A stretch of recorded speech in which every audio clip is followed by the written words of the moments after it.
आता आपण थेट नाशिकला जाणार आहोत। नाशिकमध्ये आमचे प्रतिनिधी सागर गायकवाड आपल्यासोबत जोडले गेलेले आहेत। सागर, नाशिकमध्ये सुद्धा आपल्याला गुढीपाडव्याचा उत्साह पाहायला मिळतोय। शोभायात्रा निघालेली आहे। काय सध्याचं तिथलं वातावरण आहे आणि कोण कोण कलाकार मंडळी तसंच सामाजिक संदेश देणारी पथकं या शोभायात्रेत सहभागी झाली आहेत?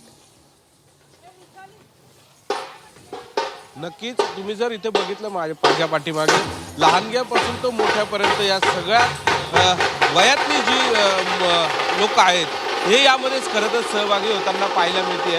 गुढीपाडवा म्हटलं की नाशिकमध्ये मोठा उत्साह पाहायला मिळतो आणि यात शोभायात्रा देखील मोठ्या उत्साहात पार पडत असते। आणि आता जर बघितलं तर ह्या शोभायात्रेमध्ये चिमुकले ज्या पद्धतीने लेझिम खेळताना आपल्याला पाहायला मिळतात, यात या लेझिम पथकामध्ये ज्येष्ठांपासून तर लहानग्यांपर्यंत सगळे सहभागी होताना पाहायला मिळत आहेत।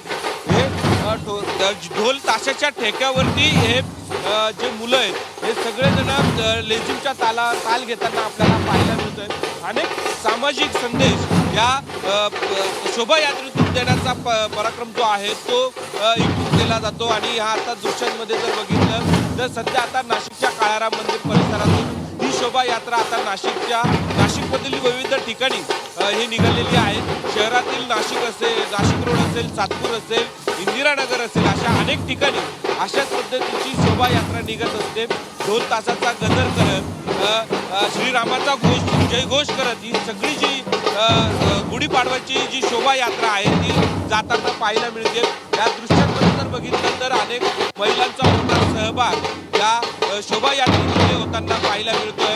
या शोभायात्रेचा ढोल ताशाच्या गजर शोभायात्रा शहरात विविध ठिकाणी मार्गस्थ होताना पाहायला मिळतो। अनेक लोक या शोभायात्राचे जे फोटो आहेत, व्हिडिओ आहेत ते आपल्या मोबाईलमध्ये घेताना पाहायला मिळत आहेत। सध्या ही शोभायात्रा नाशिकच्या काळाराम मंदिरापासून पुढे निघताना दिसते। यामध्ये वेगवेगळे जे पथकं जे आहेत ते आपल्याला पाहायला मिळतात। लेझिम पासून ते ढोल पथक, त्याचबरोबर लहानग्यांचे जे युद्ध प्रात्यक्षिक जी आहेत ती देखील आपल्याला पाहायला मिळतात। या दृश्यात जर बघितलं तर आपल्याला समजून येईल की लहानग्यांपासून मोठ्यांपर्यंत जी युद्धामध्ये कशा पद्धतीने युद्ध कौशल्य जे आहेत ते या पद्धतीमध्ये पारंपरिक युद्ध कौशल्य ज्या पद्धतीने दाखवलं जातं ते आता आपल्याला पाहायला मिळत आहेत। लहानग्यांपासून मोठ्यांपर्यंत हे सगळेजण या निश्चित, त्यामुळे नाशिकमधला हा माहोल आम्ही सर्वांनी पाहिलेला आहे। सागर, असेच आमच्यासोबत जोडलेले